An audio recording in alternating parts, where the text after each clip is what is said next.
68 teams tip off with a dream, but only one will call themselves a champion. The Cougars, the Gamecocks, the Tigers, ready to join the madness.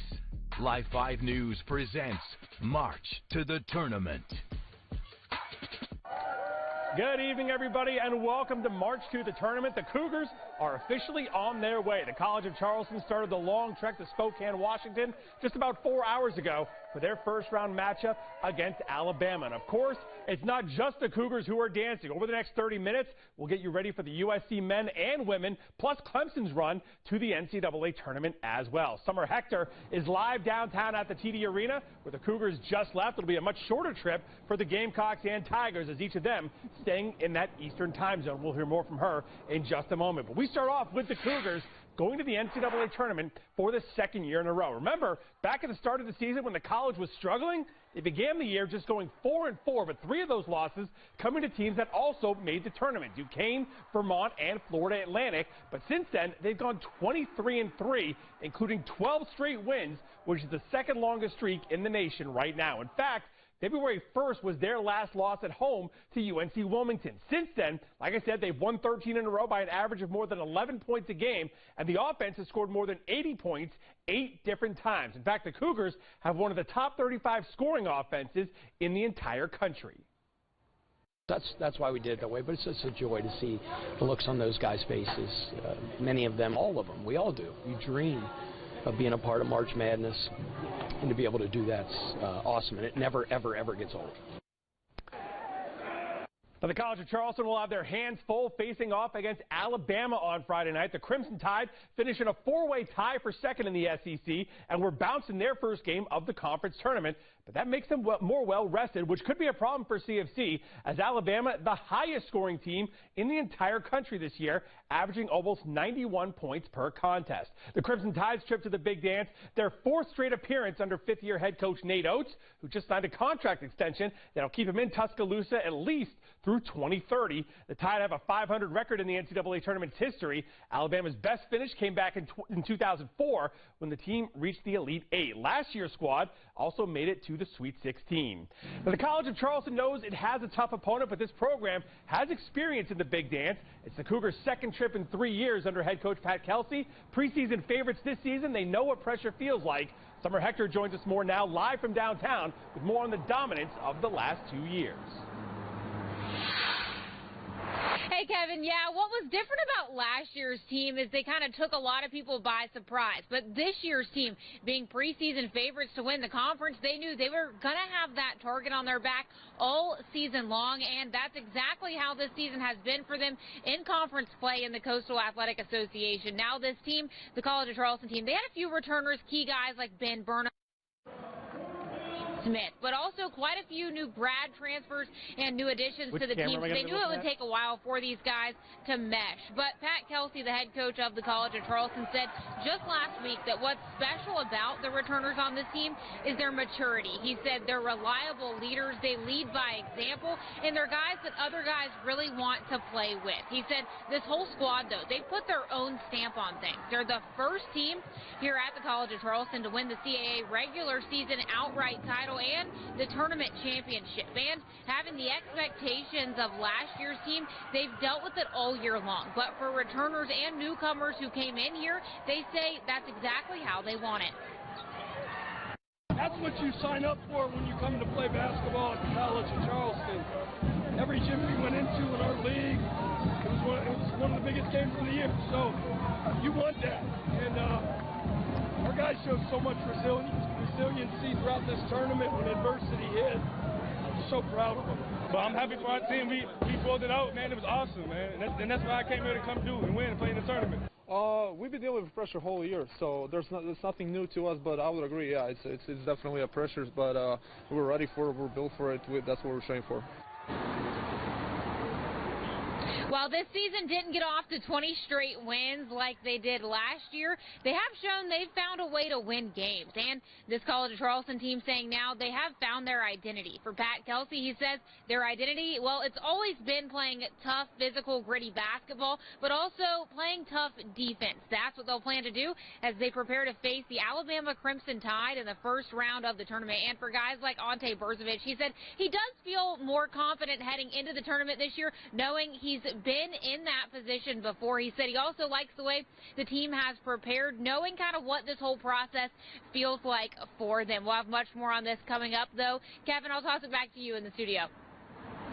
Now, you can't talk dominance without talking about Dawn Staley's Gamecocks. South Carolina, the overall #1 seed in the women's tournament after finishing the regular season and the SEC tournament, still undefeated. And for South Carolina, it's just been par for the course. The last time the Gamecocks lost a regular season game, I only had two children. It feels like eons ago, but that loss was in December of 2021 in overtime to Missouri. The Gamecocks had a few close calls this year, most notably in the SEC tournament finals when Kamir Cardoso hit a three at the buzzer to knock out Tennessee. It's worth noting South Carolina will be without Cardoso in their opening round Friday afternoon after she was ejected in the SEC championship game against LSU. And for Dawn Staley, the undefeated season has not come without challenges.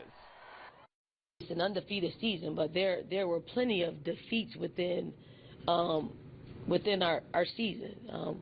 You know, we were down double digits several times at different teams. We were, you know, it took a miraculous shot by Camilla to continue to stay undefeated and to get us to the championship game in the SEC tournament. So we felt defeat, but again, this team finds a way.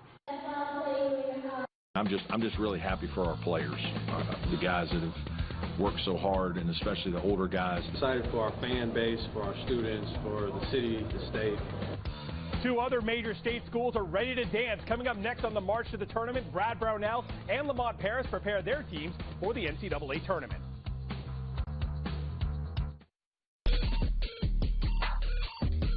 Welcome back to March to the Tournament. Let's move to the upstate, where Clemson back in the big dance for the first time since 2021. Looking to win a game in the tournament for the first time since 2018 when they made that run to the Sweet 16. That season, they started off the tournament with a win over New Mexico State. This year, they open up against New Mexico, a game that will be played in Memphis on Friday afternoon at 3:10. The Lobos barely got into the big dance, having to win the Mountain West tournament to qualify.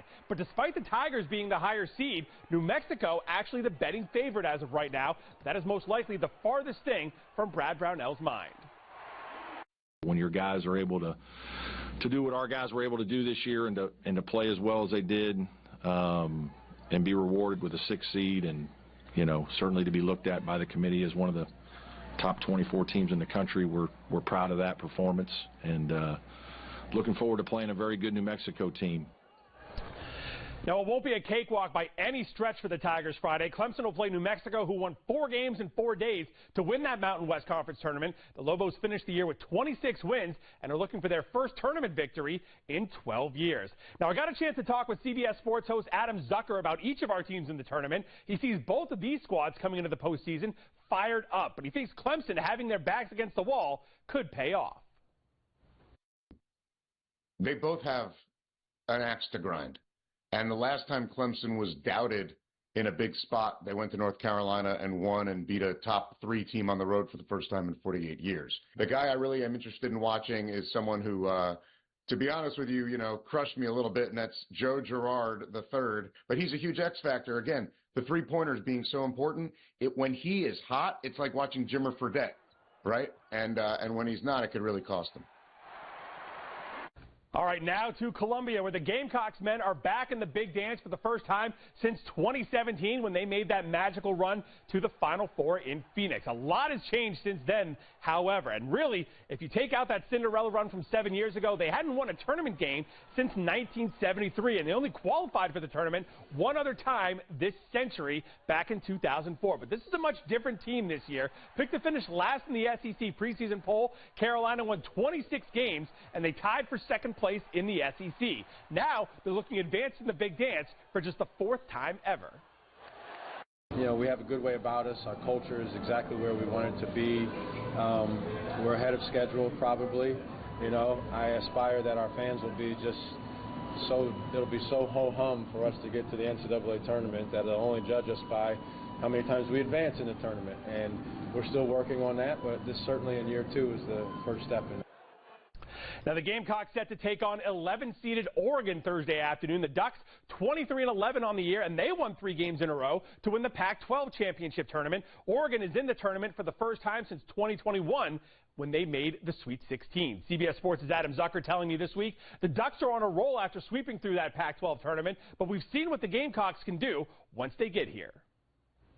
Picked to finish last, and they ended up tying for second and had a huge turnaround to get back to the tournament where we've seen them do magical things before when Frank Martin was there. Oregon's an interesting case, too, their opponent, because they were banged up like all season long, and kind of like Kentucky really got healthy at the end of the year. Someone who I noticed in our past coverage of South Carolina that seems to be a real key guy is Jacoby Wright. I know he's not considered like a star of the team, but they're 8-0 when he scores 10 points or more.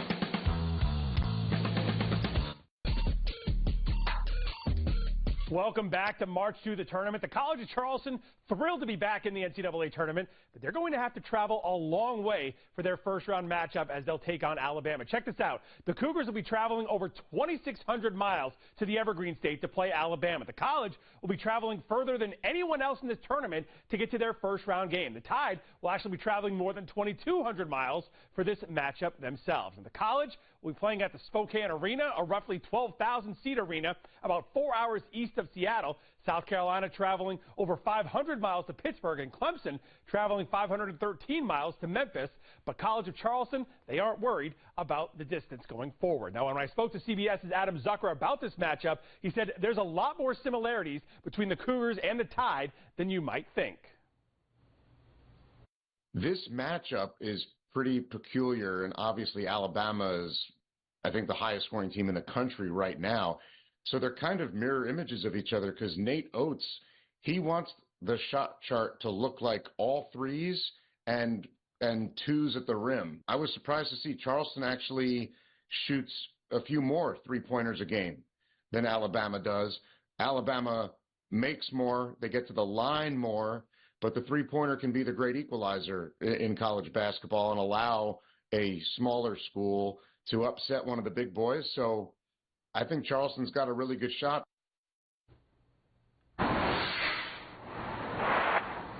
Well, if you watched any of the CAA basketball tournament on TV, you probably saw Johnny Ballgame Kelsey right there on the bench with the Cougars. The cameras love him, the son of the College of Charleston head coach Pat Kelsey. I got a chance to catch up with Johnny Kelsey, who says he was quite the big man on campus when he got back to school after that tournament.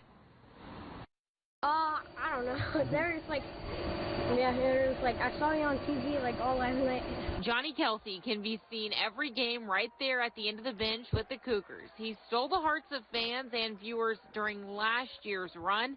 Now he's excited to be heading out to Spokane, Washington for his second straight NCAA tournament appearance. I've always wanted to like go out there. As for the trip, Johnny, of course, says he doesn't mind missing school. Mom, though, well, a little more concerned at first. You know, Lisa was, during the week when we were talking about potential sites, she was a little less excited about the amount of school that'll be missed. Obviously, Johnny's surprised he hasn't done a backflip into the pool in excitement. It's a full family tradition for the Kelseys. We actually saw 3 generations at the CAA championship, and the man that started the basketball fandom, Mike Kelsey. It's like heaven. It literally is like heaven for a guy like me. I love the game. I love watching. I love being close, and it's fun. Pretty cool to see Mike right there behind the bench during the conference tournament, and he's excited to follow his son and grandson to the big dance. Well, he really never surprises us all that much. From grade school to high school, championships, he loves the game of basketball. We're so proud of him. Nothing really surprises us anymore, but we are very, very proud of him. All of the Kelseys sharing the same passion for the sport. I like it. I just love like being around basketball, and yeah.